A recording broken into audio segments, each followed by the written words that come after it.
Class 4 এর English for today এই বইটি থেকে পড়া হচ্ছে ইউনিট 23 বা 23 নাম্বার অধ্যায়। অধ্যায়ের শিরোনাম হলো রাইট ওয়েল 1, লেসন্স 4-5, পৃষ্ঠা নাম্বার হলো 47 বা 47 পৃষ্ঠা। এ নাম্বারে বলছে যে রিড অ্যান্ড সে, অর্থাৎ পড়ো এবং বলো। তো এখানে দুইটা মেয়ের মাঝে কথা হচ্ছে। এই প্রথম মেয়েটা বলছে যে হাই, আই অ্যাম রিয়া। এই মেয়েটা একে বলছে যে I am Riya, what's your name, তোমার নাম কি? তখন এই মেয়েটি উত্তর দিচ্ছে আই অ্যাম শান্তা, আমার নাম হলো শান্তা।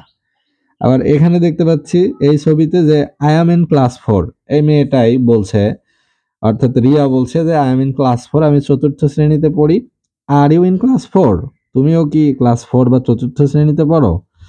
তখন এই শান্তা উত্তর করছে yes I am, yes I am, অর্থাৎ হ্যাঁ আমিও 4র্থ শ্রেণী বা ক্লাস 4 এ পড়ি। তাহলে এখানে এই কনভারসেশনটা কেমন হচ্ছে? একটা দুইটা মেয়ে একজন আরেকজনের সাথে কথা বলছে। তো এ বলছে, প্রথমে বলছে আই অ্যাম রিয়া, আমি রিয়া।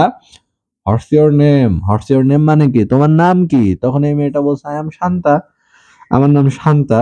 তখন প্রথম মেয়েটা বা রিয়া বলছে আই অ্যাম ইন ক্লাস 4, আমি 4র্থ শ্রেণীতে পড়ি।